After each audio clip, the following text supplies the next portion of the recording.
साथियों, कहा जाता है कि किसी भी देश की जीवन रेखा वहाँ की नदियाँ होती हैं। रेलवे को भी वहाँ की जीवन रेखा कहा जाता है, लेकिन प्राचीन काल में जब रेलवे या सड़क का जाल नहीं बिछा था तो नदियाँ ही प्रारंभिक रूप से जीवन रेखाएं थी और लोग यात्राओं के लिए नदियों का प्रयोग करते थे। खैर, आज हम इस वीडियो में जानेंगे कि भारत में जो नदियों का अफवाह तंत्र है वो किस प्रकार का है। तो इसको हम दो भागों में विभाजित करते हैं। एक तो अरब सागर में गिरने वाली नदियाँ और दूसरा बंगाल की खाड़ी में गिरने वाली नदियाँ। अरब सागर में गिरने वाली नदियों की बात कहें या फिर बंगाल की खाड़ी, इसमें भी दो विभाजन हैं, एक हिमालयी नदियाँ और एक प्रायद्वीप भारत यानी कि दक्षिण की नदियाँ। अगर हिमालयी नदियाँ की बात करें, अरब सागर में जो नदियाँ गिरती तो उसमें सिंधु नदी तंत्र आता है। और प्रायद्वीप भारत की नदियों की बात करें तो कई सारी नदियाँ हैं, जैसे कि लूनी नदी, साबरमती नदी आदि। वहीं बंगाल की खाड़ी में गिरने वाली नदियों की बात करें तो जो हिमालयी नदियाँ उसमें दो तंत्र यानी गंगा नदी तंत्र और ब्रह्मपुत्र का तंत्र।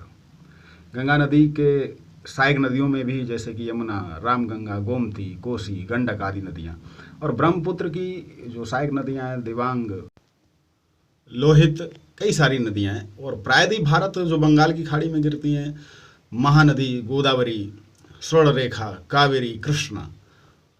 तो इस तरह हम नदियों को विभाजित कर सकते हैं, उनकी बहने की दिशा या किस सागर में गिरती हैं। वहीं दूसरी ओर अब भारत में बहने वाली सबसे लंबी नदी यानी कि 25 से 25 किलोमीटर यानी गंगा नदी, जो गंगोत्री हिमनद से निकलकर भागीरथी जी के नाम से जानी जाती है और हरिद्वार में वो मैदानी इलाके में आती है।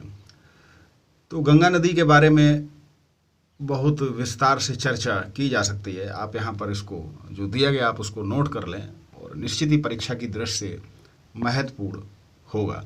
साथ ही एक ट्रिक के माध्यम से कि बंगाल की खाड़ी में जो गिरने वाली नदियाँ हैं, जैसे कि ब्रह्मा की गोद में गंगा, तो ब्रह्मपुत्र नदी की कृष्णा और कावेरी नदी गोदावरी नदी में महानदी गंगा, और अरब सागर में गिरने वाली नदियाँ उसको भी हम ट्रिक के माध्यम से याद कर सकते हैं। तो बहुत ही महत्वपूर्ण वीडियो, आप निश्चित ही इसका लाभ उठाएंगे और चैनल को सब्सक्राइब कर लें, कमेंट जरूर किया करें, और जो कम्युनिटी के अंदर जो वोटिंग के तहत प्रश्नोत्तरी होती है उसमें आप जवाब जरूर दिया करें। मिलता हूं अगले वीडियो के साथ, तब तक के लिए सभी को प्यार भरा नमस्कार।